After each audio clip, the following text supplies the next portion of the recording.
Bom, hoje estamos aqui para falar de um artigo e da participação de um livro que para mim foi de muita honra participar com o meu amigo que não só é amigo advogado, meu sócio em várias causas, mas o meu amigo filósofo e da vida, né? O doutor Luiz Elesbão, a pessoa que eu sinto muita honra em chamar de doutor, que esse é de verdade, e que nós tivemos uma participação, acho que foi pequena, mas relevante, com um artigo nesse livro que eu vou apresentar aqui nos slides agora, mas que é um livro que trata dos direitos e identidades LGBT, QIAPN+, em diálogo, uma abordagem interseccional crítica para uma sociedade inclusiva. E nós contribuímos com um artigo que fala da mulheralidade, a estrutura e prerrogativas, futebol feminino, racismo estrutural e o direito como campo de disputa à luz da CIDOL e dos princípios de Yogyakarta. Então, primeiro, Luiz, queria, nessa apresentação, que você falasse como é que foi a sua participação no artigo, o quanto que você acha que é importante a gente falar sobre esse tema, antes da gente entrar no tema especificamente, mas para fazer a apresentação para quem estiver vendo e ouvindo a gente. Ô, pessoal, boa noite. É sempre um prazer falar contigo, doutor Bruno, grande Bruno, anda produzindo muito bem, bastante, e é sempre um prazer dialogar, né, contribuir, e para que a gente possa, de alguma maneira, tocar as pessoas, né, para essas problematizações, né, é uma provocação. Então, na verdade, esse artigo foi uma provocação da DDD, né, da OAB, pediu para que a gente produzisse ia ser feito um livro com a temática da diretoria e que a gente está contribuindo, né? Então, a gente procurou levar essa provocação do futebol feminino, inclusive ano que vem é a Copa do Mundo e ele sofre demasiadamente preconceitos, e bullying, e etc, etc, etc. Então a gente fez, na verdade, tentar desbanalizar a ideia filosófica, a ideia jurídica e a ideia concatenando com o esporte em si. Futebol é um fenômeno social que não é de uso exclusivo de professores de educação física, fisioterapeuta, de todos, né? Então, a gente, de alguma maneira, está tocando, tangenciando, né? Chamando os profissionais do entorno, né? Os operadores do direito, a entender o quanto isso é importante para a ciência jurídica.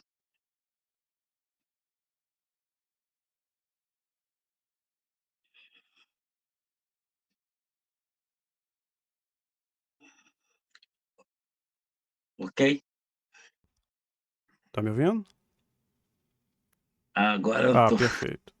Estou falando quando a gente traz um tema, o nosso tema fala de mulheralidade, estrutura e prerrogativas. Quando a gente traz aí a questão de mulheralidade, é um tema que ele foge à ideia da feminilidade, né? Por que mulheralidade? Que a feminilidade normalmente ela está associada a uma ideia que a gente já tem da mulher, de qual é a função que ela tem na sociedade. Mas a gente não encara a mulher como ser, né? Como ser determinante de suas próprias ações. Então, acredito que até no começo aí do tema mesmo do nosso artigo, a gente já enfrenta uma questão que é muito relevante, muito importante e que eu acho que tem muito mais a ser feito sobre esses assuntos e até com o projeto de talvez transformarmos o nosso artigo eventualmente num livro, porque ele traz assuntos de muita importância, principalmente na atualidade. Eu queria que a gente começasse a falar um pouco mais sobre o artigo em si, focando principalmente nessa questão inicial do paradoxo do futebol brasileiro, que o Brasil ele é o país que mais tem títulos no futebol mundial na modalidade masculina, e no entanto a gente enfrentou uma proibição da prática feminina durante muitos anos.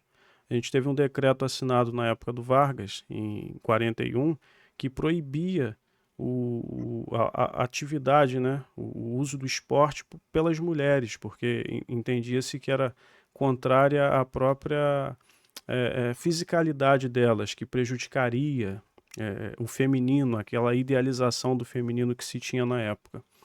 E, no entanto, essa proibição, ela durou até 1979.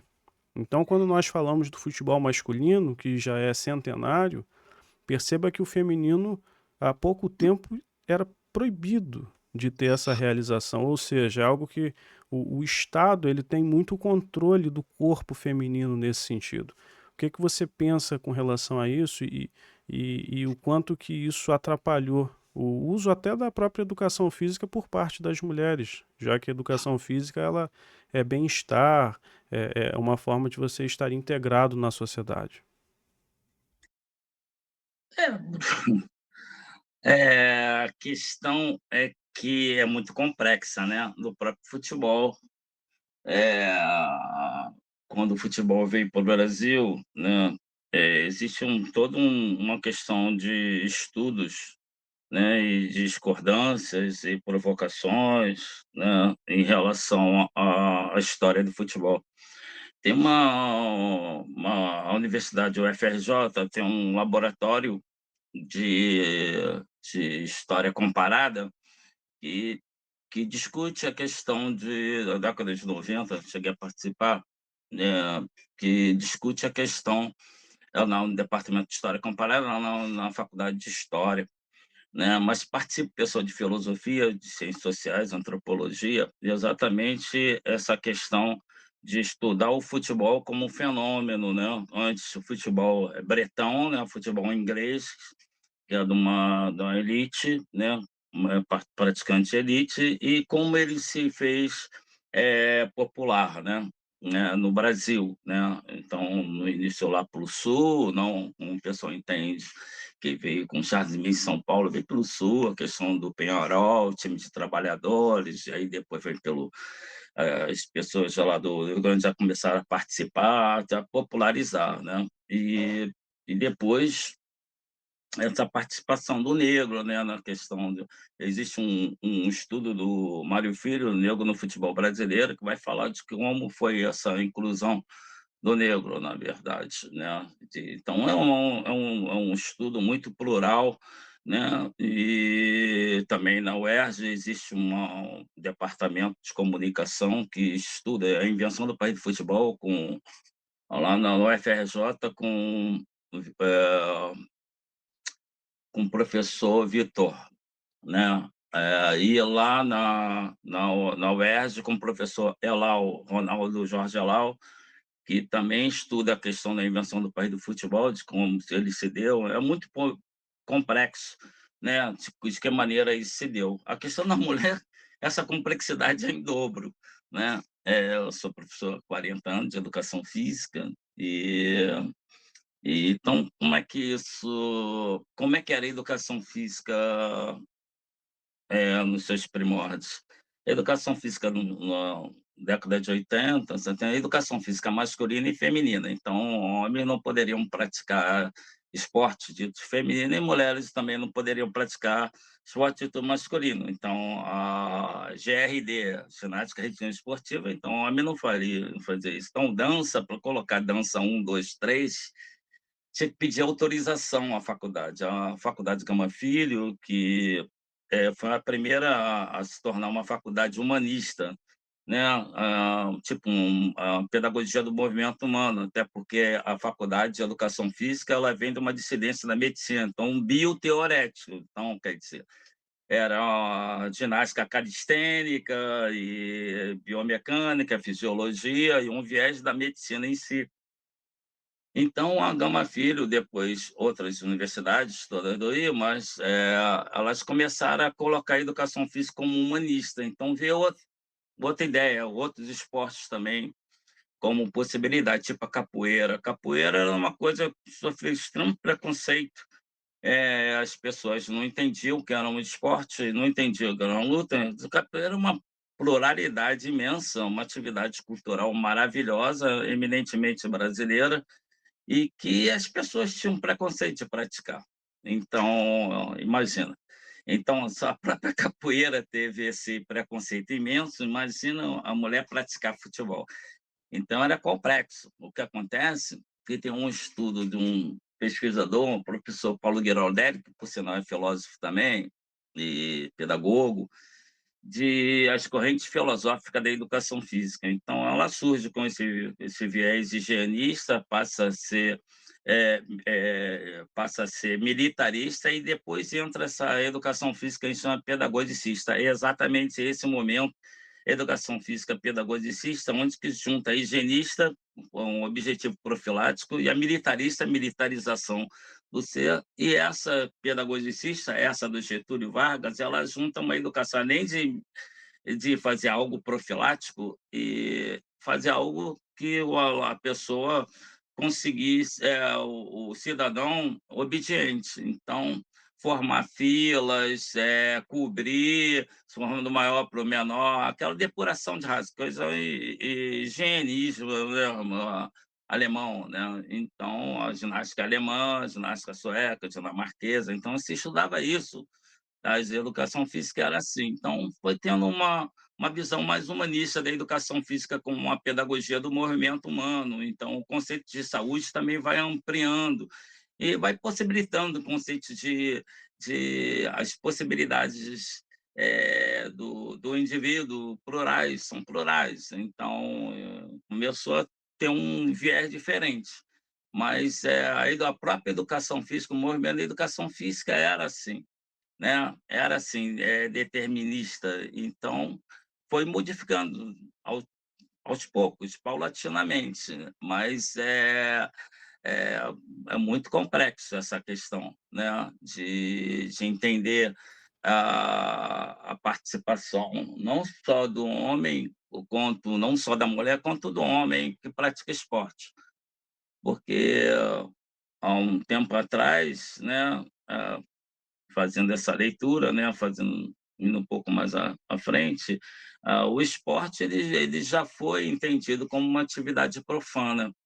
Então, botar short curto, deixar de frequentar a igreja para ir jogar futebol, assim também entendido como as artes em geral.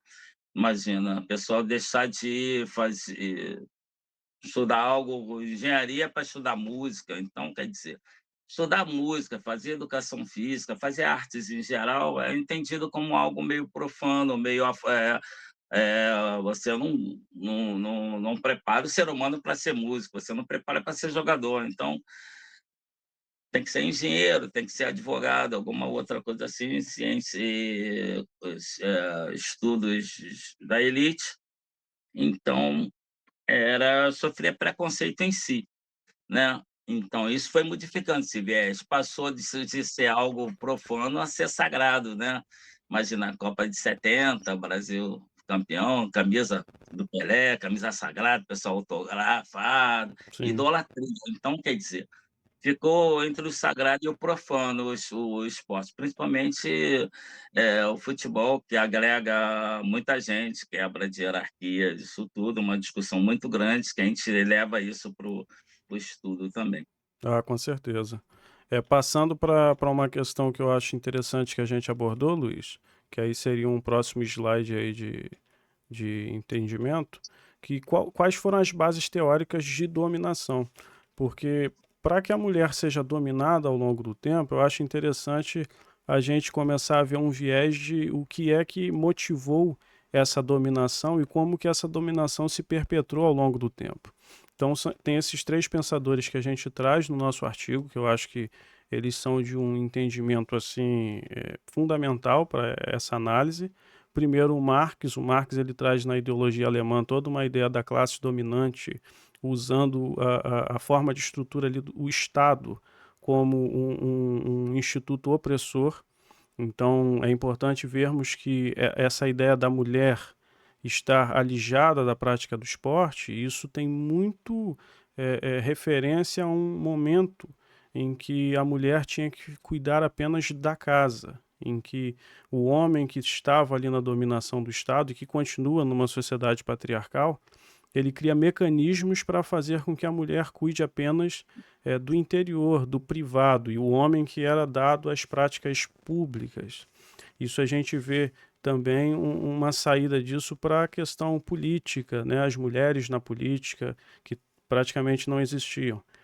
E o Marx ele traz muito essa ideia de dominação, de quando a gente tem uma classe que é opressora, e nesse caso seria a própria fundação da nossa sociedade erigida sob bases do patriarcado, que permite a construção de uma estrutura de dominação em que a mulher fica é quase como se fosse uma subcidadã, como se fosse um cidadão de segunda categoria, né? Que no fundo a proibição lá de Getúlio Vargas não tinha uma preocupação com o físico ou com a saúde das mulheres, que a preocupação no final das contas é que os homens no seu privilégio masculino, que eles fossem atingidos e eventualmente até perpassados, por suas esposas. Um outro autor que a gente cita, que eu acho interessante, é o italiano, é o Gramsci. O Gramsci ele tem um papel muito, importante quando ele fala da hegemonia cultural, de como que a gente coloniza o senso comum e como que a gente faz com que uma pessoa que cresce, por exemplo, ouvindo que o futebol não é para ela, como que ela internaliza isso. E aí tem muito a ver com esse outro pensador, que é o Bourdieu, que ele vai falar do hábitos. O hábitos seria, de fato, traduzindo, quase como se fosse o hábito mesmo, como quando a gente vai reforçando um estigma, como que aquilo internaliza, e mesmo você pertencendo a uma classe que está sendo oprimida, você entende que aquilo é uma lei da natureza, que aquilo não pode ser, modificado, né? No caso da mulher sendo colocada dessa forma. Como que você entende que essa dominação ela prejudicou, que hoje nós vemos o futebol feminino, ele praticamente ele engatinha ainda perante o futebol masculino. As severas dificuldades em obtenção de patrocínio, em exposição da mídia. Você falou da Copa do Mundo. Hoje a gente sabe muito da Copa do Mundo masculina, mas poucas as pessoas sabem que nós temos uma Copa do Mundo feminina, às vésperas de ocorrer. Como que você vê que toda essa dominação, como que isso prejudicou que as mulheres de fato conseguissem alcançar o mínimo, que é o que nós estamos no patamar agora, que ainda tem muito a crescer? Bruno, é, tu colocou muito bem aí, né? Na verdade, ela, a questão do futebol feminino agrega muitas questões, né? Uma delas é essa questão do comércio, né? Da mercadoria, né? O Marx ele exatamente vai colocar que o futebol como mercadoria, e o jogador ele é um trabalhador e quem lucra, né? Aquele velho papo do Paulo Freire, quem é que está lucrando com a uva, né? Quem é, né, quem vai viu a uva? É quem lucra, quem produz a uva, é a questão do entorno. E essa questão do Marx é exatamente isso, vai colocar a questão dessa relação do que o futebol traz, do entorno do futebol. Né? Na verdade, o jogador ele vende seu passe. Na verdade, os clubes eles têm uma relação quase que escravocrata com o jogador, a questão de tempo que ele tem ocioso, tempo para treinar, tempo de lazer. O futebol passa a ser uma atividade não lúdica e passa a ser uma atividade agônica. Ele está lá trabalhando, tem dia que ele não está afim de treinar, mas que um dia que ele está afim de ficar com a família, mas tem que treinar, tem que ficar em concentração. Então, acaba ele vendendo o passe dele, vendendo essa força dele, mas quem lucra geralmente não é ele. Né? Agora, imagina as mulheres, né? Vamos entender como um produto. Né? A ideia de mulher que a sociedade tem é aquela que bota shortinho, geralmente a garota é jogadora de vôlei, né? Esteticamente aceitável aquela ideia. Então, a menina que joga futebol, né, acaba vendendo uma imagem que a sociedade talvez não queira. Então, como é um produto, o futebol acaba se perpassando na hora dos patrocínios, esse negócio todo. As meninas do Brasil, né, o futebol, né, existe toda uma questão, tem um autor chamado Eliseu Pena Marinho, que ele, do Vitor Marinho também, o Vitor ele vai falar o que é educação física, o ensino vai fazer um decurso histórico da educação física. O Vitor Marinho vai fazer especificamente a atividade esportiva, desde arco e flecha, como é que é a atividade esportiva no Brasil. Exatamente, alguma coisa é aceita para a mulher fazer, outra coisa é aceita, uma coisa é aceita para a criança fazer, outra coisa é para idoso. Então, acaba sendo o esporte servindo como um fenômeno, um fator de caixote, né, de estruturar as pessoas num só caixote, né, tipo aquele criança que pratica esporte, respeita a regra do jogo, mas que regra do jogo é essa, né? Você não pode estar alienando uma pessoa, tá oprimindo uma pessoa, e a pessoa vai estar reproduzindo, né, aquele velho papo do Paulo, quando o oprimido não tem uma educação libertadora, o sonho desse é opressor, então acaba as pessoas reproduzindo acaba reproduzindo essa o que é essa ideologia, né, essa hegemonia, né, essa indústria vai definindo. Então, de alguma maneira, ele joga ideologia e as pessoas vai reproduzindo o que essas classes que na verdade é a classe dominante determina. Então, quem é o dono da bola, né? Quem é as pessoas, quem são os donos do clube. Na verdade, já no futebol masculino, é, essa ideia de ascensão econômica e né, a ascensão econômica e social já não é verdade, porque menos de 20% dos jogadores recebem realmente um salário acima de 2 salários mínimos, ganham. Geralmente, os jogadores aqui no Brasil eles precisam trabalhar, porque tem cabo-friense, friburguense, madureira, então não tem uma infraestrutura, né? Não tem uma infraestrutura para pagar esses jogadores. Então, geralmente, trabalha na farmácia, joga lá no cabo-friense, um horáriozinho vago, então é um amadorismo imenso, já é um amadorismo imenso, né? Agora, imagina o futebol feminino, que não tem as categorias de base, né, que os clubes não têm o departamento profissional. Então é uma loucura, Então fica num amadorismo imenso e as meninas que sobressaem, elas vão para o exterior, porque ali se valoriza o futebol, né? Como eu falei, o gesto do jogador brasileiro, até o Eduardo Galeano coloca, né? Futebol arte, ele é fascinante. Então, quer dizer, esse fascínio, esse futebol arte, principalmente jogado pelo lado de cá, da América Latina, tal, o jeito de jogar bailado, raposeado, esse jeito meio malandro de jogar, sabe, que aqui quebra o esquema tático, é extremamente estético.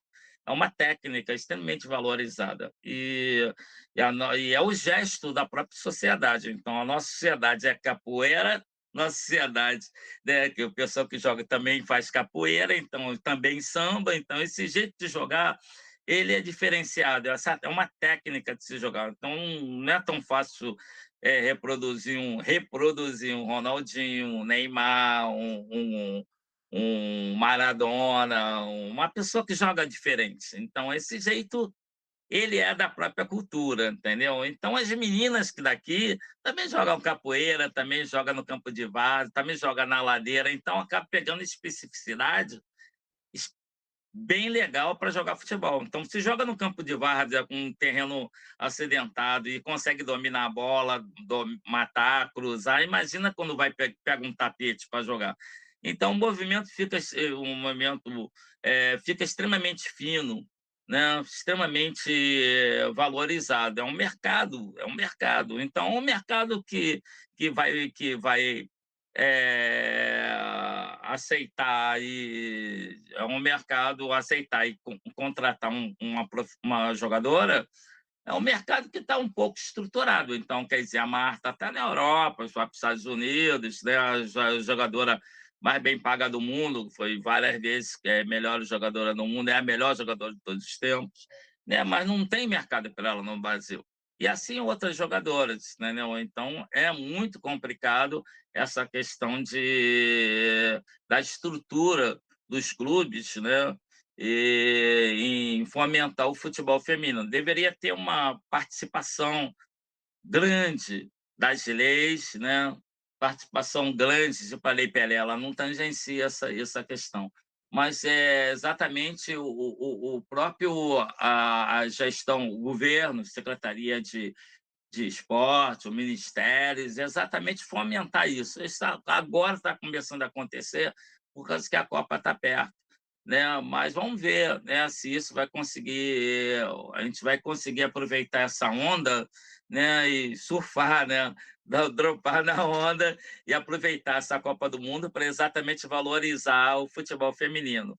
Mas o gesto dela, da jogadora brasileira, é semelhante ao jogador brasileiro. É como você estivesse falando. Ela vai dar um macaquinho na capreira, mulher dá um macaquinho assim, o homem dá um macaquinho assado. A mulher dá uma meia-lua de compasso assim, o homem dá meia-lua de compasso assado. A ginga da mulher é assim, a ginga do homem. Não, o gesto ele é semelhante. Jogar futebol, as mulheres jogam futebol brasileiro semelhante aos rapazes brasileiros. O negócio é que não tem uma infraestrutura, um respeito, né, um investimento. E deveria o Ministério Público tratar, né? O Ministério Público, não, a gestão todo o poder público, desculpe, todo o poder público tratar a mulher como vulnerável, né? E ela é vulnerável, e o vulnerável, à medida da sua desigualdade, precisa ser abraçado. Né? Não dá para jogar na isonomia. Não, a mulher ela está na vulnerabilidade em relação ao homem, em quase que tudo, mas em relação ao homem no jogar futebol, em respeito ao futebol, em investimento ao futebol, ao preconceito. Então, o preconceito já é uma coisa que existe. Né? A gente vê o Vini aí, macaco para cá, macaco para não deixa o rapaz jogar. Imagina a mulher negra, além de ser mulher, joga futebol e é negra. Então, a formiga, entendeu? Como é que a gente vai valorizar a formiga? Né? Como é que vai ter que ir para fora? E mesmo assim, sofre preconceito, né? Tem que ter uma luta e os poderes, né? O poder público precisa olhar. O futebol, nós somos um país do futebol. O futebol merecia até um ministério aqui no Brasil, porque a gente ganhou mais Copas. Imagina quanto se vende de camisa, só para ter uma ideia, o Juventus tem 64 camisas oficiais. Entendeu? Então ganhava, acho que é 2 euros por cada camisa. Então, imagina, era o segundo maior time do mundo, recebe milhões. Então, o Botafogo, uma camisa preta e branca. Para botar uma camisa nova do treino azul, sofre um preconceito, uma opção de cartola vai lá, atrapalha, não pode tirar a camisa. Então, ainda tem essa questão da limitação intelectual e de marketing e de venda e de empresa dos grandes clubes. Agora, imagina um clube pequeno. Como é que a gente vai fazer? É muito difícil botar investir no futebol de base. Imagina o futebol de base feminino, que não tem público, então quer dizer, tem que tentar vender direito de imagem, tentar estruturar os clubes, uma pressão imensa do Ministério e da Secretaria de Esporte, exatamente para fomentar o futebol feminino, não só o futebol feminino, tem o waterpolo, uma jogadora brasileira, uma das melhores jogadoras do mundo, ela joga na seleção da Itália, tinha dupla nacionalidade e foi jogar na seleção da Itália. Sim. Né? Aqui no Brasil não se fomenta o esporte, né? Não se respeita o esporte. A gente acha que acredita que o futebol é muito bem estruturado. Não é, né? Mais ou menos na democracia corintiana, acho que o Sócrates e o Casagrande, eles tangenciaram isso, deram uma de marxista e discutiram sobre a questão de como a questão dos jogadores, a questão do grupo, uma discussão política dentro do Corinthians, levou a discussão política sobre a questão da produção. E isso ecoou. Ah, com certeza. Há muito ainda a ser feito, né, Luiz? E quando você fala aí de criar uma secretaria só do futebol, eu vou além. Eu acho que uma CBF não deveria ficar aos prazeres aí de uma instituição privada com tanta relação escusa aí nos últimos anos, né? Que está entre as instituições privadas que cuidam de algo que é notadamente público, que é o futebol, né? Mas aí eu queria passar para um próximo slide, Luiz, em que a gente comentou sobre a questão estrutural. E aí a gente tangencia um pouco a questão do racismo, porque o nosso trabalho, ele vai focar também na interseccionalidade, então, em dizer, até numa próxima parte do slide, mas em dizer que não só é difícil para a mulher o acesso ao esporte, mas principalmente para a mulher, por exemplo, negra. Principalmente para a mulher que, além de ser mulher, é LGBT. Então, a gente vai tendo ali uma superposição, uma sobreposição de preconceitos e de exclusões. E aí, nesse próximo slide, que é uma parte que a gente aborda no nosso artigo, basicamente essa ideia estruturante do preconceito que a gente vê em Silvio Almeida, no racismo estrutural, que a gente pode trazer também para uma ideia do próprio sexismo, que é a ideia de que tanto o racismo como o sexismo, eles não são frutos de atos individuais. Eles acabam sendo consequência de uma estrutura de Estado, no caso da mulher aí, uma estrutura de Estado patriarcal, que coloca a mulher, que subjuga a mulher nas suas aptidões e nas suas habilidades. E um doutrinador que eu acho muito interessante que a gente trouxe para o nosso artigo foi o Clóvis Moura, que é um sociólogo brasileiro. Ele escreve um livro chamado Dialética Racial do Brasil Negro, e que ele fala algo sobre a escravidão, que eu acho que a gente pode trazer para a questão da vulnerabilidade da mulher, que o Clóvis Moura fala muito da ideia de que a escravidão ela foi abolida, mas o negro continuou sob aquela hierarquia racial que colocou ele lá embaixo, nessa pirâmide dessa hierarquia social brasileira. Então, de nada adianta você ter a revogação de uma proibição, no caso dos negros, a revogação da escravidão, mas você não ter mecanismos de indenização, de educação, uma reforma agrária. Da mesma forma, as mulheres, de nada adianta você só revogar o decreto lá de Vargas, que proibiu o esporte feminino, mas você não criar mecanismos que façam essa integração na sociedade.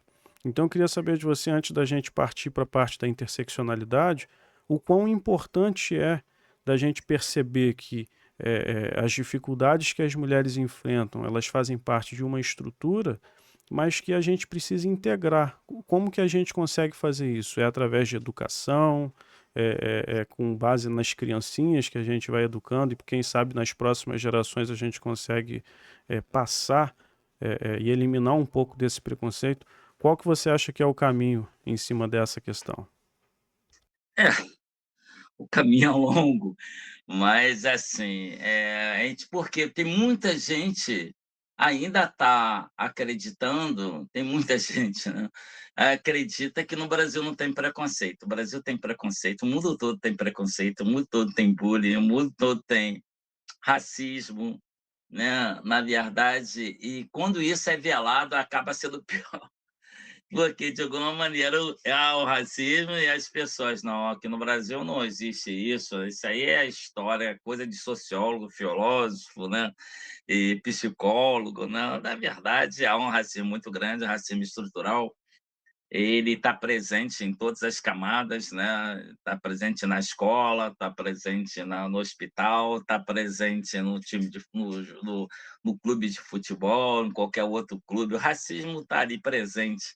E o pior é quando se diz que num país não tem racismo, na verdade, esse país tem racismo estrutural.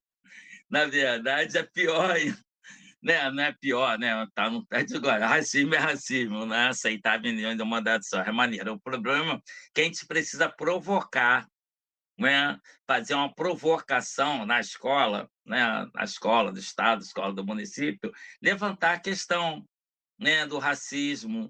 Só para ter uma ideia, há pouco, né, existe resistência de passar a história da África, de afrodescendentes na escola. Está nos parâmetros curriculares nacionais, como temas transversais, os professores precisam tangenciar a questão da cultura afro-brasileira, da história afro. O pessoal não coloca, inclusive muitos professores também não acham que não deveria e, muitos diretores acham que não deveria e quanto mais quiçá as pessoas, o padeiro, o açougueiro, o filho do empresário, acho que eu vou lá, o cara vai história lá sobre a África, que eu não sei o que é lá, só no Brasil, candomblé, umbanda, e coisa de macumba, e coisa disso, coisa daquilo.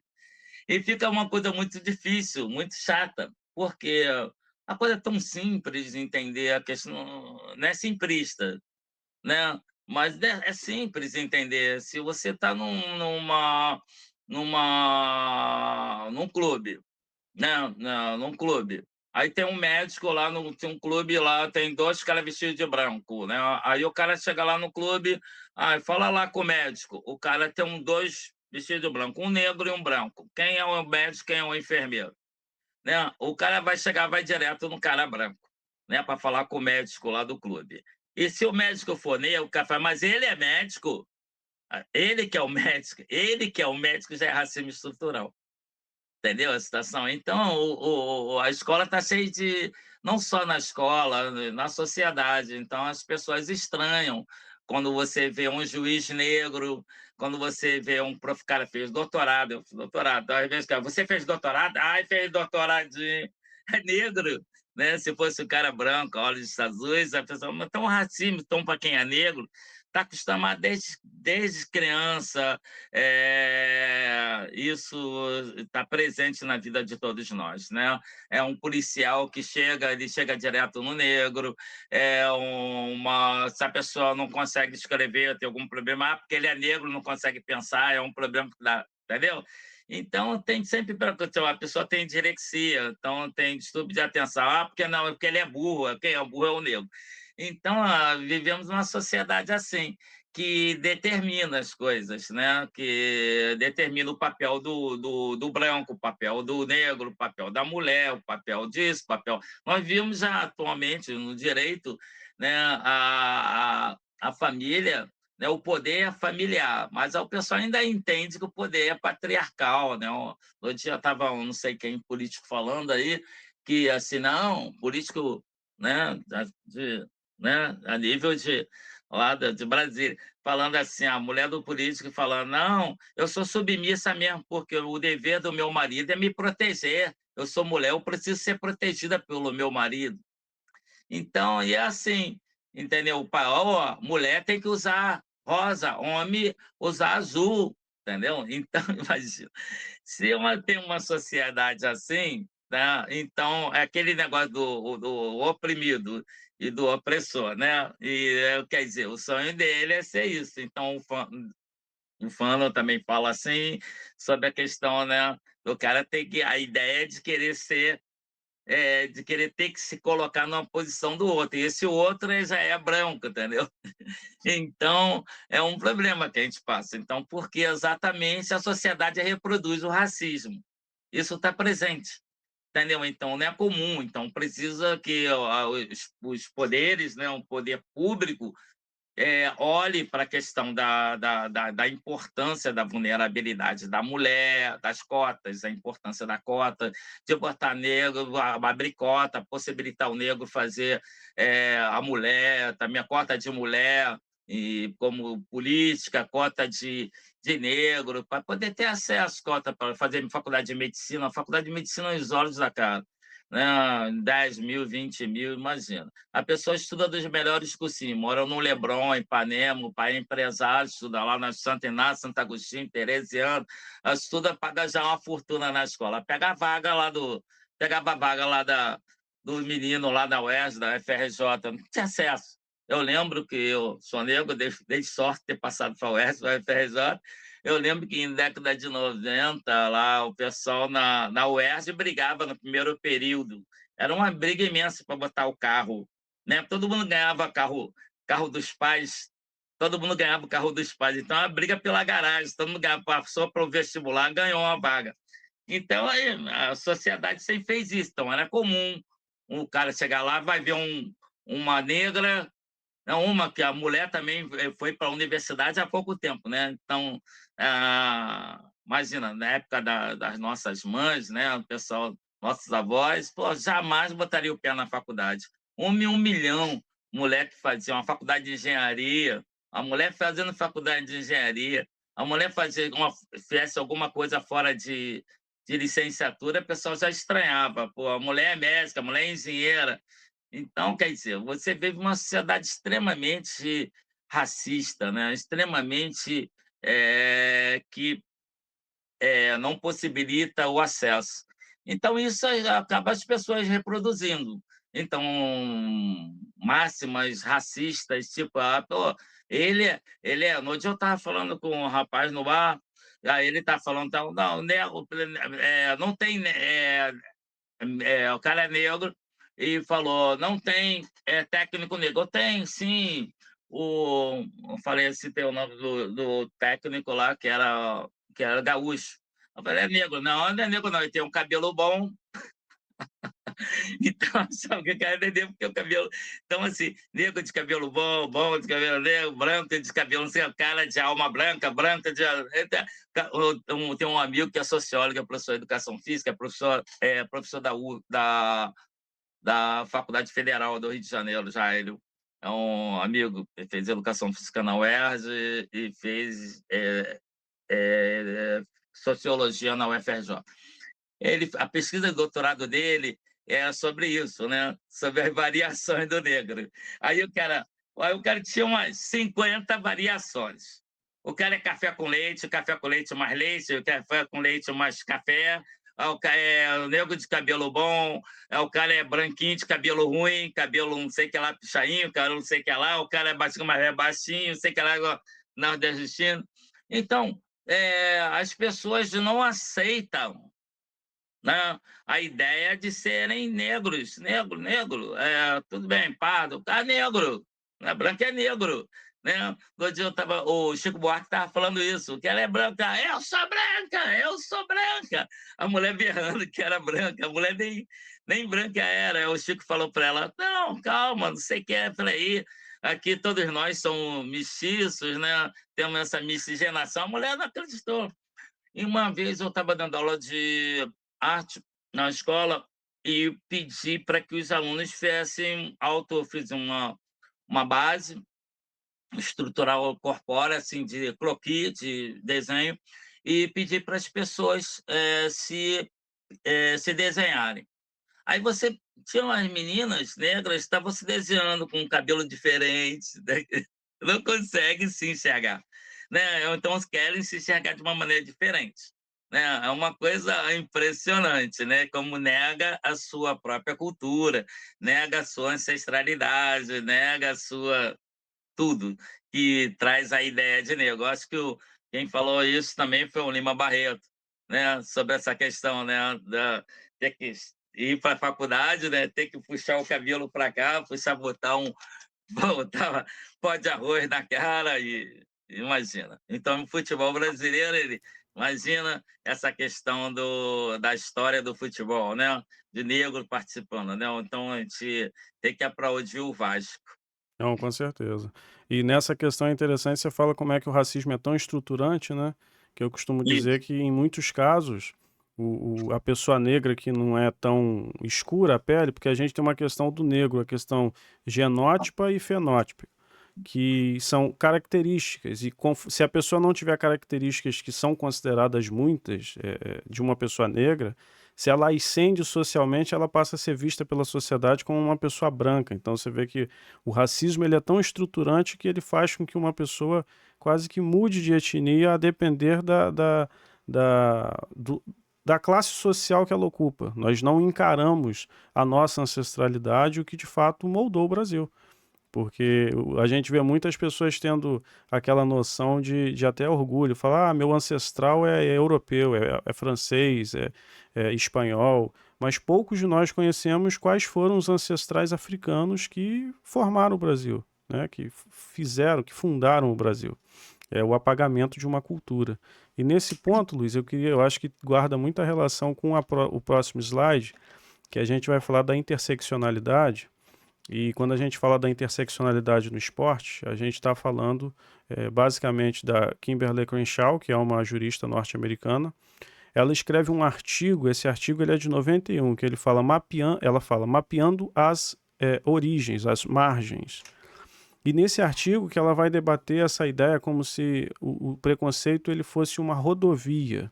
E dentro dessa rodovia nós temos interseções, que é essa ideia da interseccionalidade, ou seja, a gente está falando da mulher e também da mulher negra e da mulher LGBT.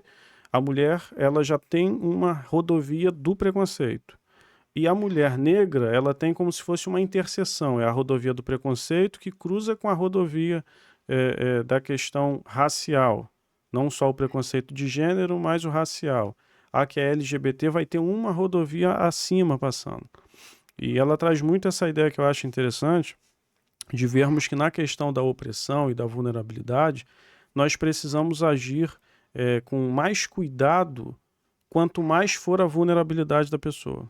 Uma mulher negra, ela sofre preconceitos que não é o mesmo que uma mulher branca sofre, até mesmo no esporte. A gente vê atletas aí de alto nível no esporte brasileiro, negras, e certamente para elas é mais difícil alcançar o patamar mais alto dentro do esporte do que para as colegas brancas. Você vê alguns esportes que têm poucas até atletas negras, como por exemplo o vôlei. Esportes que são mais elitistas, que você vê praticamente nenhuma participação de pessoas negras. E um outro pensador que você trouxe até já na sua fala, que é o Frantz Fanon, ele é um filósofo e psiquiatra francês, e ele vai falar de como que o corpo colonizado ele ocupa um território que é de dupla negação. E quando a mulher no futebol ela é invisibilizada no esporte feminino, esse espaço de invisibilidade ele também ele oculta os crimes raciais que essas mulheres negras sofrem, ou os crimes de cunho sexual que as mulheres LGBT sofrem. O quanto que você acha que é marcante e perigoso para essas pessoas que estão exatamente sob essa tutela da interseccionalidade? Que até então a gente está falando de um preconceito como se fosse uma camada apenas. Mas e quando a pessoa é revestida de mais de uma camada? E quando a pessoa, além de negra, é mulher, é LGBT, é PCD, a gente vai criando ali um acúmulo de preconceitos que, se antes estava difícil que essa pessoa alcançasse uma cidadania plena, com esse acúmulo fica ainda mais difícil, porque não temos uma sociedade estruturada para abraçar essa pessoa, para entender a vulnerabilidade dela e para oportunizar espaços. Porque quando a gente fala, por exemplo, de cota, muita gente fala da ideia de que não, todo mundo tem as mesmas 24 horas do dia, e não é assim. Cada um parte ali na nossa corrida da vida, cada um parte de uma raia diferente e as raias não são como no atletismo, que elas têm ali todo um direcionamento para que a pessoa corra a mesma quantidade que a pessoa do lado. Tem gente nesse atletismo da vida que está saindo muito atrás.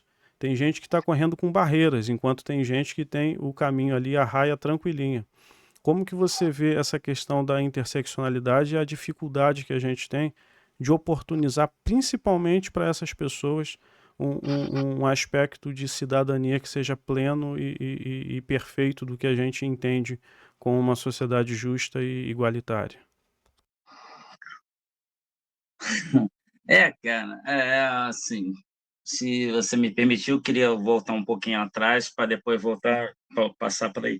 Assim, o Luiz Gama, né, foi um dos principais advogados, Rabada, né, que libertou os escravos, né. Então, tinha muito material, parece que foram mais de 500 que ele conseguiu libertar. Tem uma vida his histórica linda, ele e a mãe dele de luta. Chegou o Rui Barbosa e mandou destruir todos os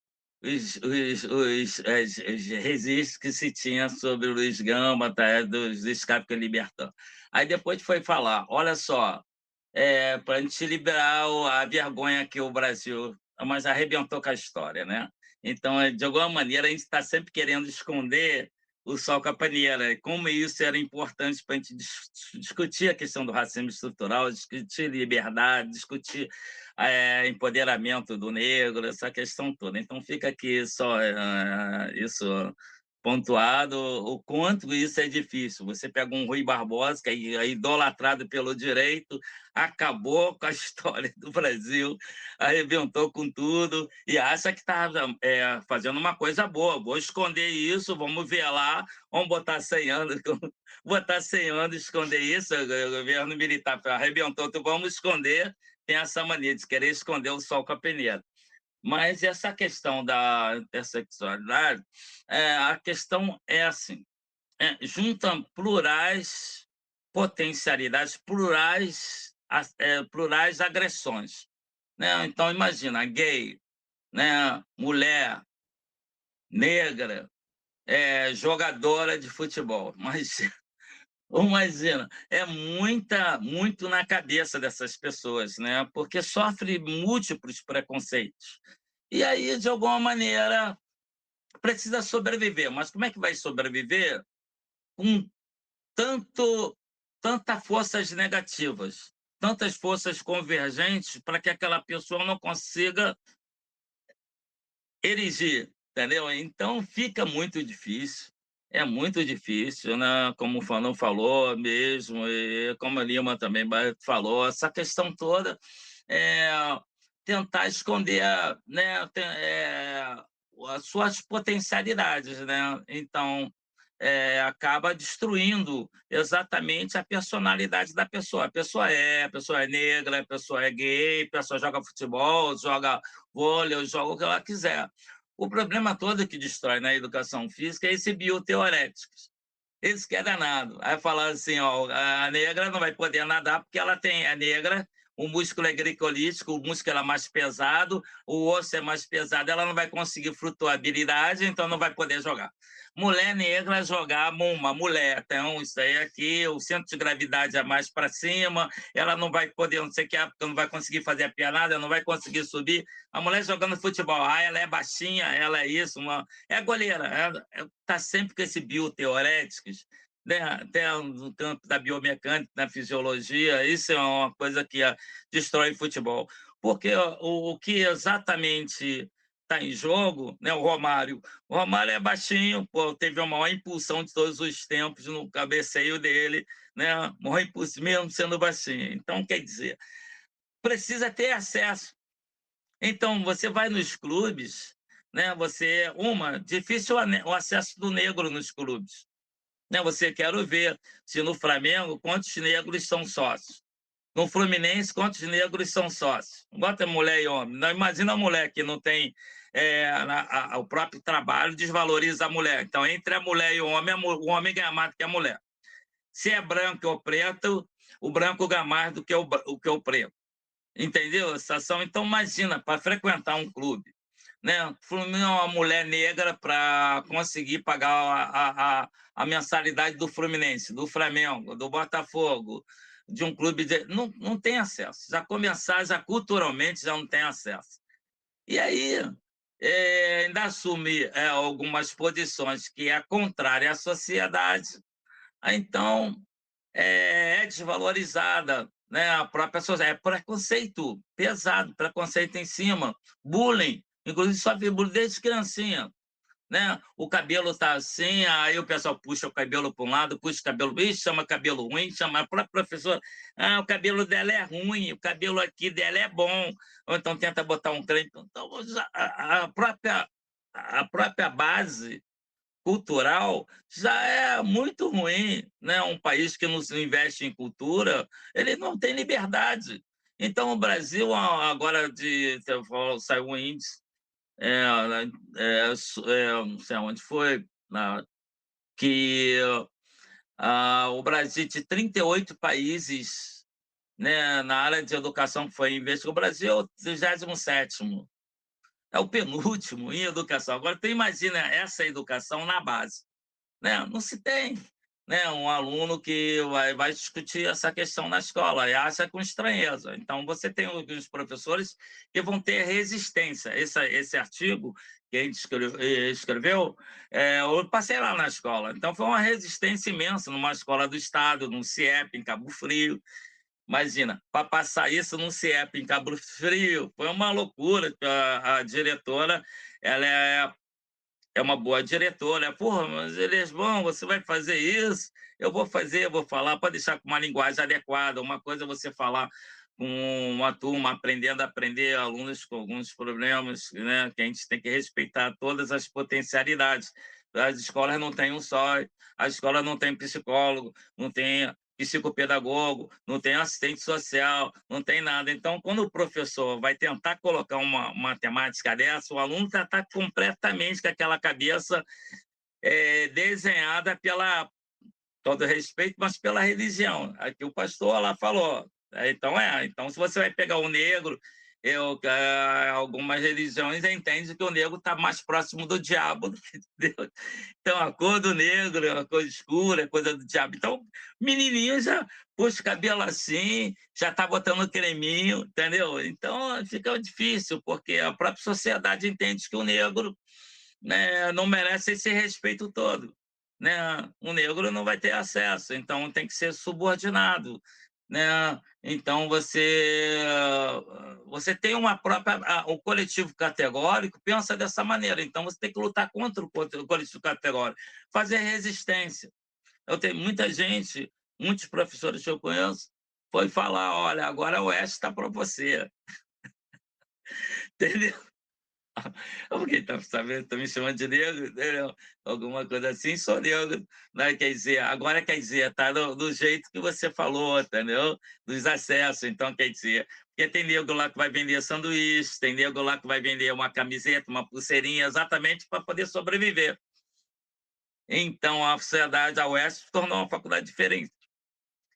Por quê? Foi feito depois da cota, criaram o bandejão, o bandejão da UESP estava parado, né? Se estabeleceram, as bibliotecas ficaram com mais livros. As linhas de ônibus passam agora para tudo quanto é lugar, né? Botaram policiamento na ponte, na ponte que vai dar para o trem, para o metrô. Então, quer dizer, você precisa, no entorno tem toda uma infraestrutura, um investimento. O precisa ter investimento. Agora, há pouco tempo, o pessoal estava discutindo sobre banheiro, né? Eu tenho uma deputada, sei lá, negra, lá de São Paulo, puxou uma passeata, ela é de extrema direita, proibindo as mulheres gays, né, as mulheres lésbicas frequentarem lésbica, ou mulheres trans frequentarem banheiro feminino. Então, aqui no Rio de Janeiro, já se adiantando, a Leste estabeleceu um banheiro intermediário, entendeu? Então, isso é preconceito, entendeu? Isso é preconceito, não aceita a trans como mulher. Então, você imagina, num clube de futebol em que a maioria das mulheres são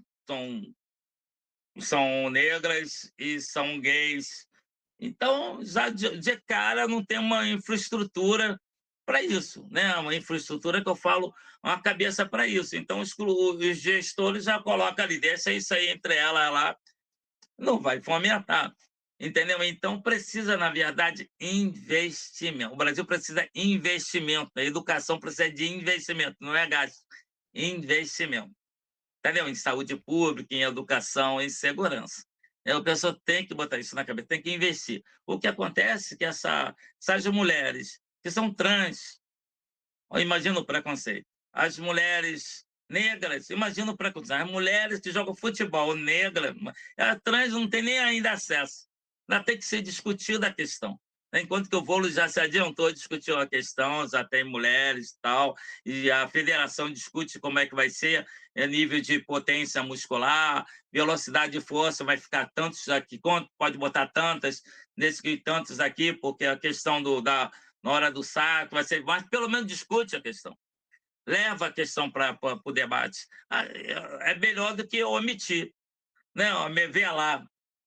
Mas precisamos desbanalizar. O que a gente está fazendo aqui, é o que foi feito nesse artigo e todos os outros ótimos artigos, é desbanalizando.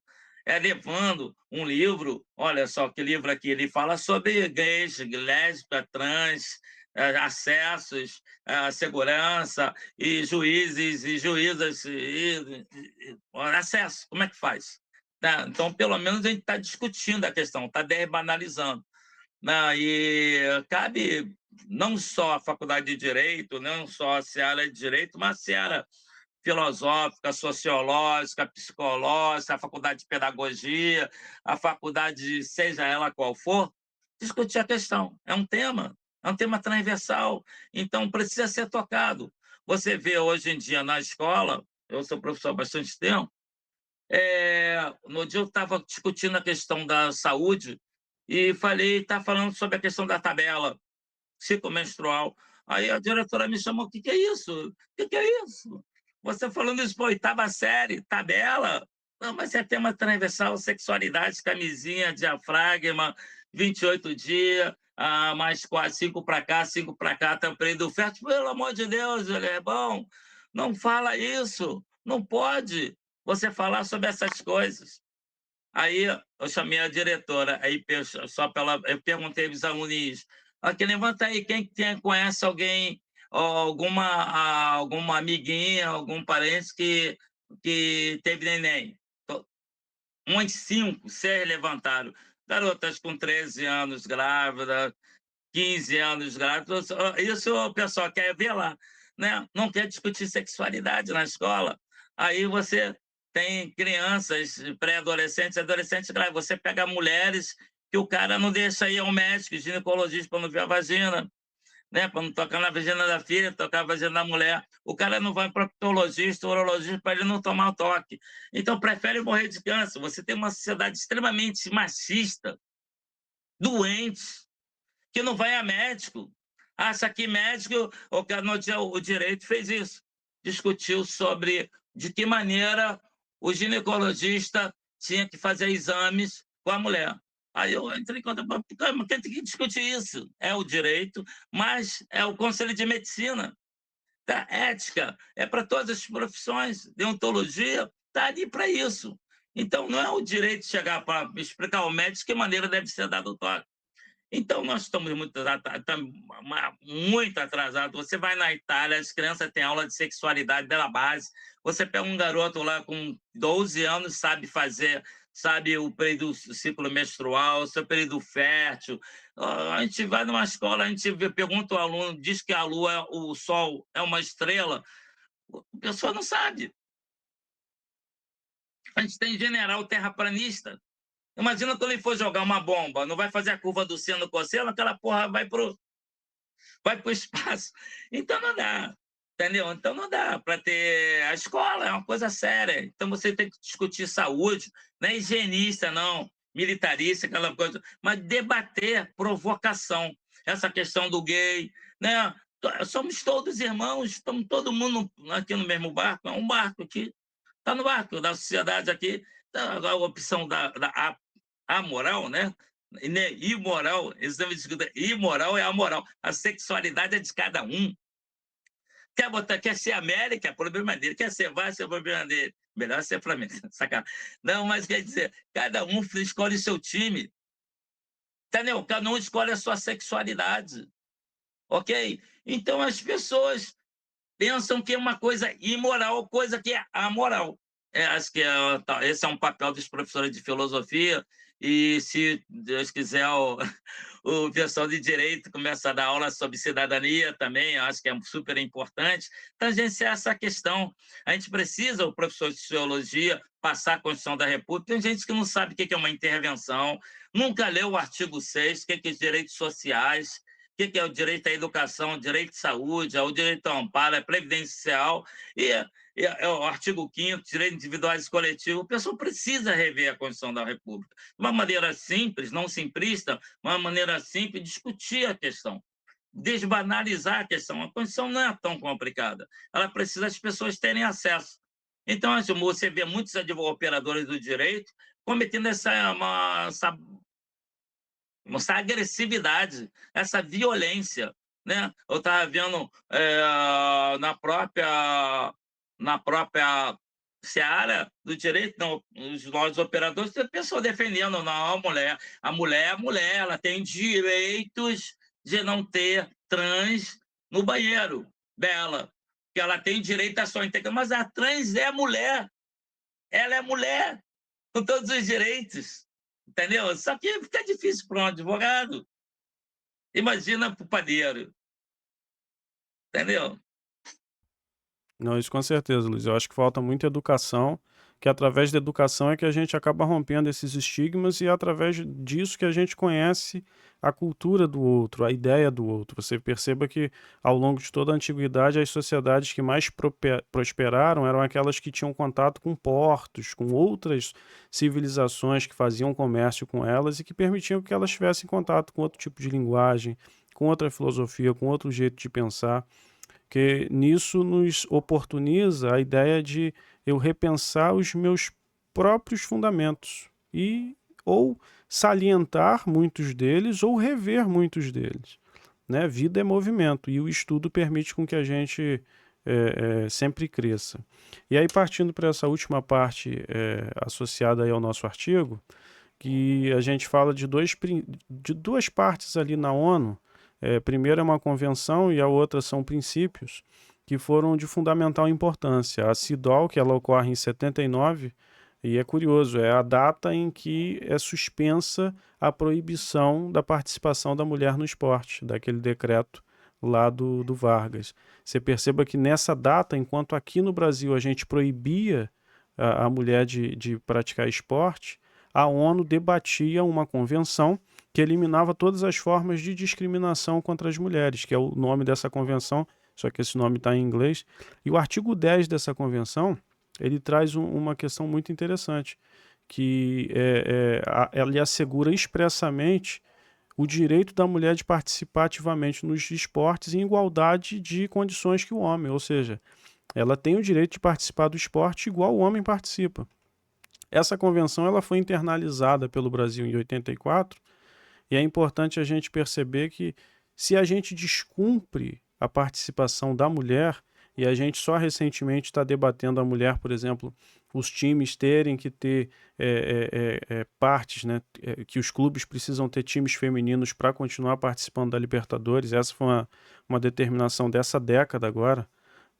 Quando a gente descumpre algo relativo à participação feminina no esporte, a gente não está descumprindo apenas uma lei federal ou, quiçá, a nossa Carta Magna, que é o diploma mais importante. A gente está descumprindo uma determinação internacional que a gente ratificou. E isso é importante que a gente tenha em mente. Porque quando a gente fala da CIDOL, ela é essa convenção que o Brasil ratifica para internalizar toda essa sorte de aparato que precisa ser esquematizado para permitir que as mulheres tenham igualdade de condição com os homens no esporte. E os princípios lá de Yogyakarta é uma cidade na Indonésia, onde em 2006 a ONU ela cria uma série de princípios. Eu acho que um dos principais dele é a questão de eliminar a discriminação baseada em orientação sexual ou identidade de gênero, e categoricamente afirmar o direito à igualdade, à não discriminação. E a ONU se reúne novamente em 2017 em Yogyakarta, tanto que em muitos locais a gente vai ver Yogyakarta mais 10, porque ela faz um aditivo, ela coloca mais 10 princípios. E aí, um dos princípios que eu acho muito relevante para o nosso artigo e que eu acho que fecha toda essa questão de vermos uma proteção internacional é o princípio 32, que ele vai reconhecer expressamente o direito à integridade corporal, à participação da atleta trans e a integridade corporal no sentido de que nenhuma pessoa vai ser obrigada a fazer alguma alteração corporal como forma de poder participar do esporte. Não se pode impor essas modificações, que até algum tempo se debatia, questão inclusive hormonal, enfim. Então nós caminhamos para um momento, no caso o Yogyakarta, esses princípios eles não foram internalizados pelo Brasil, eles servem de diretrizes em cima das quais as nossas leis elas precisam caminhar e trilhar. Mas para fechar, acho que a explicação que ficou muito boa, Luiz, como que você vê, a gente está falando de um congresso que há poucos dias eliminou uma questão que assegurava um direito, que é absurdo a gente debater isso, mas é um direito de permitir das crianças, que eu falo crianças, né, até 14 anos, as meninas de poderem ter acesso ao aborto legal, e a gente tem um congresso que há pouco tempo aboliu essa possibilidade, que era uma série de regramentos do CONAMA que permitiam um acesso mais humanizado a essa criança, que já foi violentada e que a gente tem um Congresso que em menos de 2 minutos vota a suspensão de uma cartilha e não coloca nada no lugar. Então, eu sei que é meio difícil a gente falar na questão legislativa de pensar, poxa, o que que o Brasil pode fazer para o futuro, né? Um Congresso que parece tão descompromissado com a questão feminina. Mas como que você vê a atuação, Luiz, principalmente esculpida em determinações da ONU e do direito internacional, para fechar a nossa explicação, do que o Brasil pode fazer? Como que você vê essa questão legislativa? E até fechando aí a sua participação, do que você achou do artigo e do que a gente Agradeço. pode trilhar nesse caminho.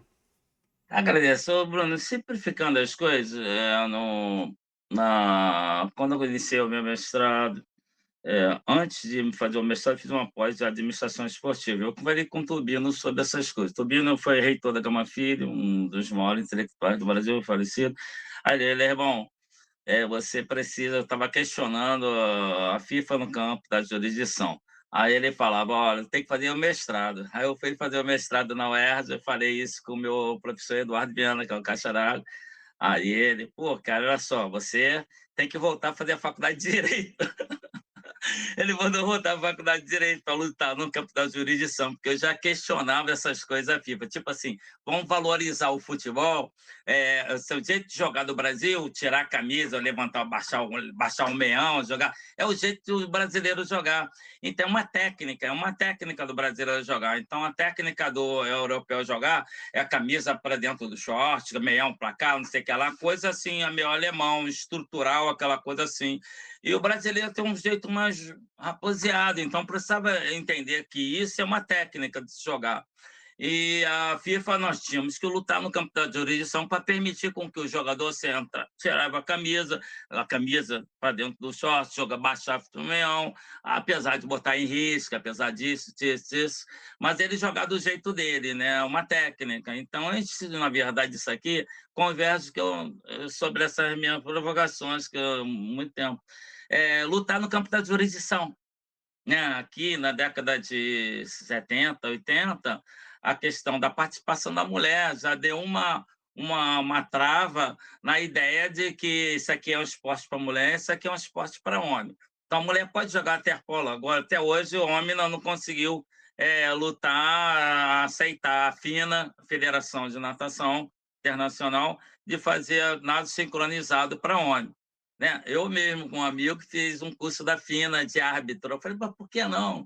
Por que o cara que não quer fazer nada sincronizado? Porque não pode. Né? A mulher foi autorizada a fazer polo aquático já na década de 90, mas não autorizaram o homem a fazer nada. Então, tem que lutar no campo da jurisdição. Então, em muitos países, né, quem vai dar as coordenadas de trabalho, esse negócio, todas as federações, as confederações. Então, a ginástica olímpica, só para ter uma ideia, a ginástica olímpica ele obtém a performance com 5 anos, 6 anos de idade, começa a fazer o trabalho de flexibilidade, que não com 12, 13 anos que vai ter que iniciar um trabalho olímpico para a menina, não vai conseguir contar com 16 anos em performance. Então, o que acontece? A federação tem que definir como é que vai ser essa questão trabalhista dessa pessoa. Então, tem que ir no campo da jurisdição. Ela começou com 7 anos. Entendeu a situação? Não era só, não, já tem um patrocinador, já está fazendo isso assim, já deixou, não era mais uma atividade lúdica, era uma atividade agônica. Então, uma atividade de performance.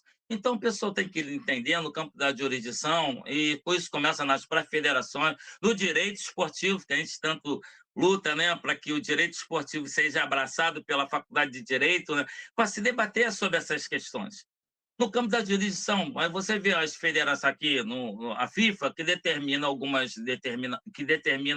algumas normativas, todas, do futebol internacional, né? Então, a própria FIFA permite com que os países, o Tribunal Esportivo, tenha que ser particularizado exatamente para dar praticamente. Bruno? Que Tá deve tranquilo, tá tranquilo. informações diretamente à FIFA. Então, não cai no campo das políticas públicas fazer isso, discutir a questão, criar um tribunal esportivo concatenados com o tribunal em si, com o direito em si, com a faculdade de direito, botar as estagiários de direito lá no tribunal esportivo. Eles lá são consultores, então essa ideia de consultor é consultor. Então, ele é advogados, ele está defendendo a questão do que o cartão amarelo, mas está advogando, está fazendo uma coisa, está advogando. Então, tem que trazer o direito também abraçar isso, a faculdade de direito abraça isso, a jurisdição, mas o MEC também. Tem que ter uma discussão no campo, muito séria no campo jurídico, no campo do fomento das leis, no Congresso Nacional, isso tudo. Logicamente, veio para somar essa lei da liberação da mulher fazer o que ela quiser, a nível de atividade física, e, mais recentemente, a ideia plural da mulher trans, né? Então, a mulher foi abraçada em 84, agora em 2006, 2017, agora esse tema está fomentando. Então, nada mais sério do que lutar no campo da jurisdição para garantir o direito, as pessoas terem direito. Né? E cidadania nada mais é do que isso, é saber que a pessoa tenha direito, de ter direitos, né? E direitos e deveres, se direito é direitos e deveres. Então, olha o que está se passando. Uma mulher trans foi frequentar um banheiro de mulher, normal, é normal a mulher trans frequentar, ela é mulher. Aí vem uma deputada, vai fazer uma passeata em São Paulo, vem a Alerj e vai fazer umas normativas de criar um banheiro, tentando quebrar a ideia da importância da mulher trans frequentar o banheiro dela, o que ela quiser. Ela é mulher, vai no banheiro de mulher. Simples, se é mulher, vai no banheiro de mulher. Tá? Ela é mulher, pode jogar. Entendeu? Então, quer dizer, precisamos no campo nas universidades, porque a universidade, a função dela é filosofar. Então, a faculdade de Direito, faculdade de Educação Física, qualquer faculdade, é pesquisar, debater, analisar. A função dela é de fomentar. Né? O Galilei, ele dizia o seguinte: precisamos desenvolvermos com a prática para depois nos envolvermos com a teoria. É isso. Na prática, a mulher trans é mulher. Agora, nós precisamos normatizar. Precisamos dar rumo a isso. Fazer valer. Lutar no campo da jurisdição. Em todas. Em todas. Em todas. Tá? Debater, levar o debate, as associações, as ONGs, as secretarias, desbanalizar isso, levar a questão, levar para a escola, para levar a temática para a escola. Né? Isso, então, exatamente para possibilitar essa liberdade plena, essa liberdade as opções da pessoa, né? Tem que ser garantida a liberdade. Né? E de que maneira a gente vai poder coibir a liberdade de um rapaz que quis virar mulher e tem todo o direito de virar mulher e de que atualmente é mulher? Entendeu? Então, no campo do esporte, essas relações se tornam mais interessante, porque ela serve como um impacto.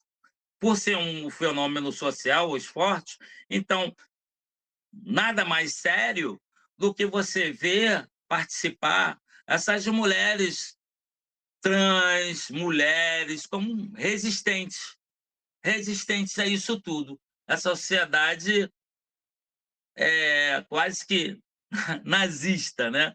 A sociedade nazista, né? Essa idade que limita as pessoas. Então, a gente precisa lutar no campo da jurisdição para garantir às pessoas o direito, né? E isso aí, que a Defensoria participe bastante, que o Ministério Público participe bastante, e para que faça valer o direito das pessoas. Né? E aqui no campo da jurisdição, internacionalmente está avançando.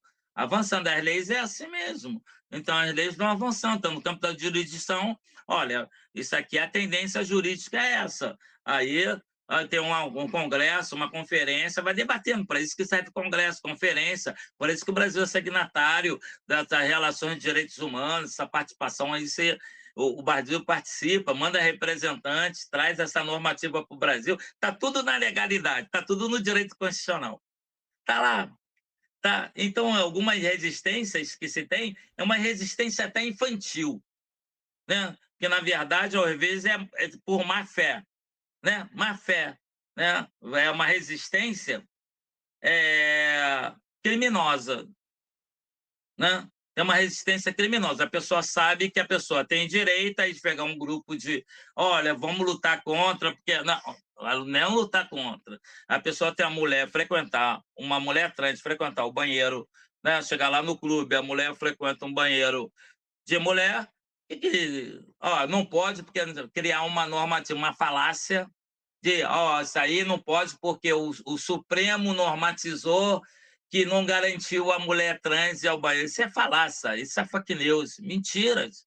Então, a gente tem que lutar contra isso. A partir do momento que tem essa má-fé de reproduzir ou de divulgar algo que não é, exatamente para poder fazer uma racismo estrutural, fomentar ainda mais, fortalecer o que de má fé.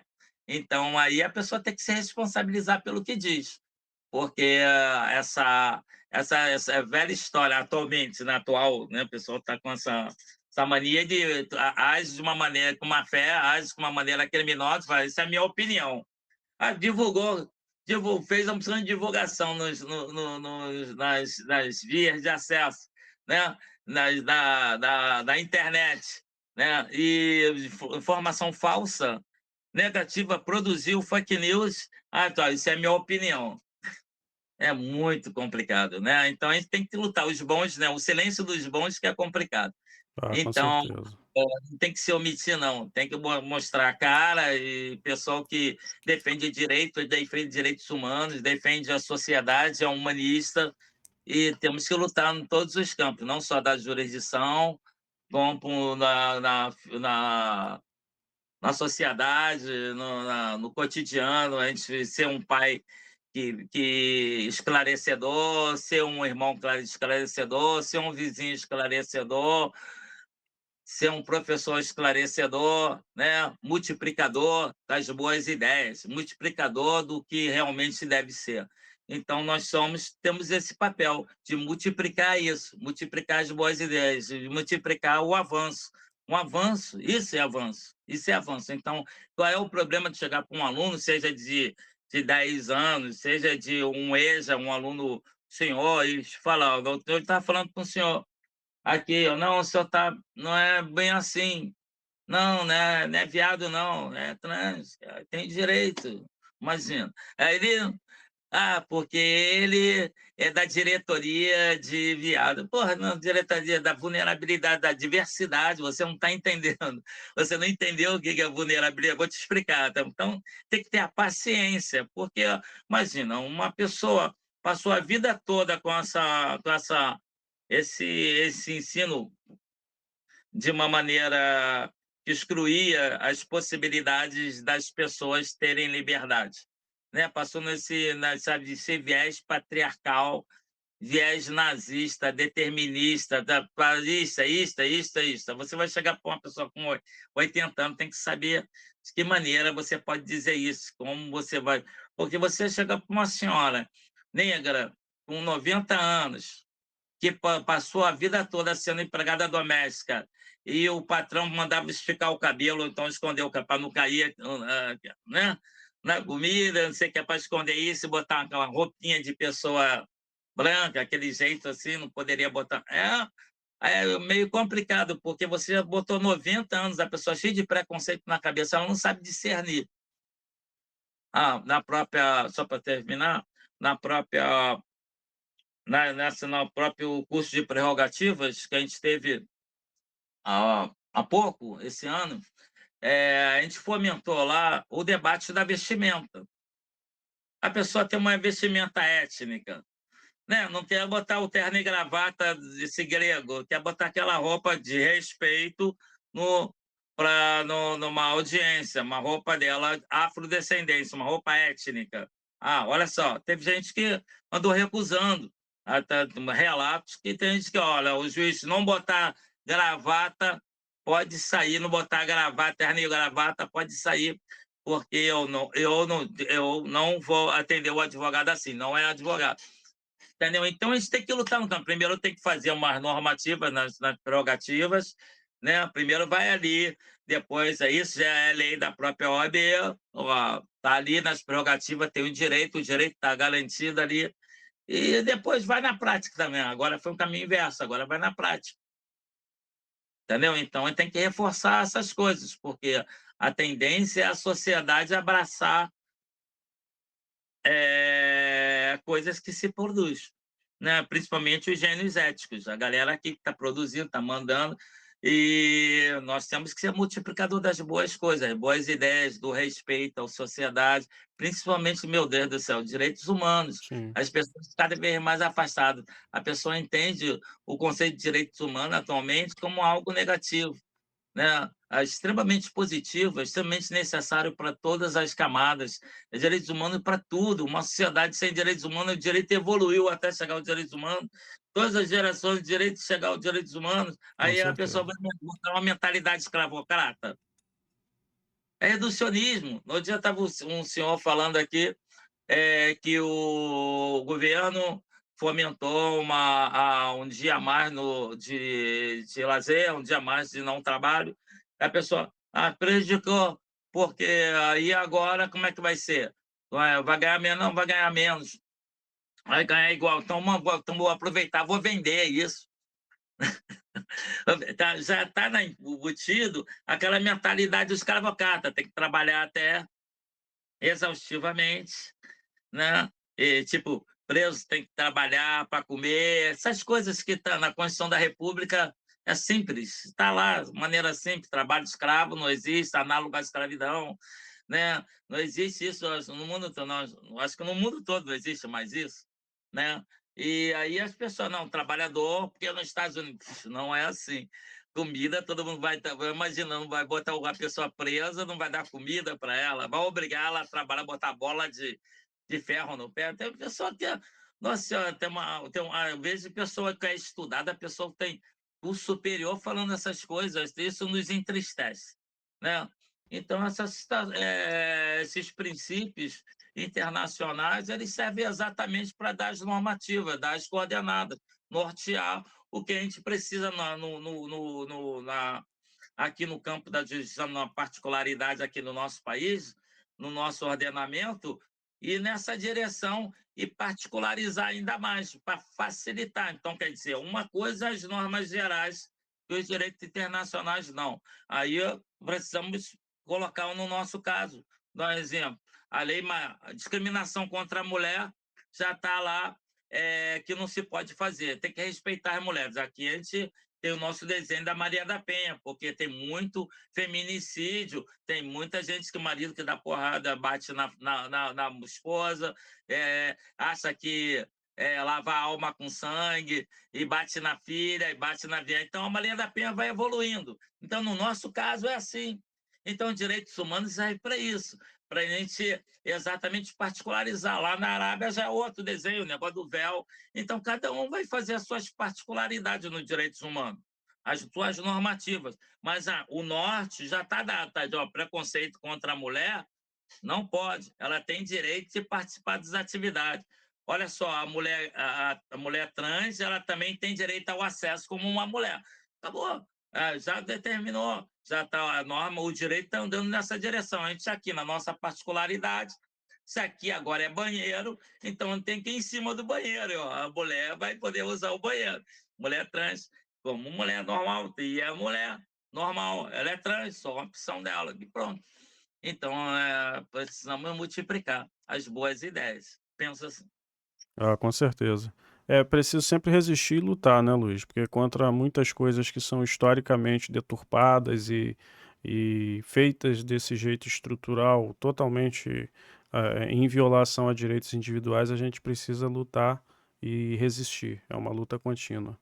Eu queria aqui encerrar o nosso vídeo, agradecer a você, não só na realização desse vídeo, mas também do artigo, e dizer que eu espero que esse espaço fique aberto para que a gente debata sobre muito mais coisas que são relevantes, que são importantes e que leve dúvidas, debate, que leve as pessoas a concordarem, a discordarem. Esse ambiente de debate ele é sempre fundamental, principalmente para quem é operador do direito, no nosso caso também que milita na área da filosofia, mas para o operador de direito em si, que é o público-alvo ali do livro, né, do artigo, eu acho que é importante a gente sempre levar essa ideia, né? Então eu queria agradecer mais uma vez e concluir o vídeo, agradecer pela parceria aí de sempre.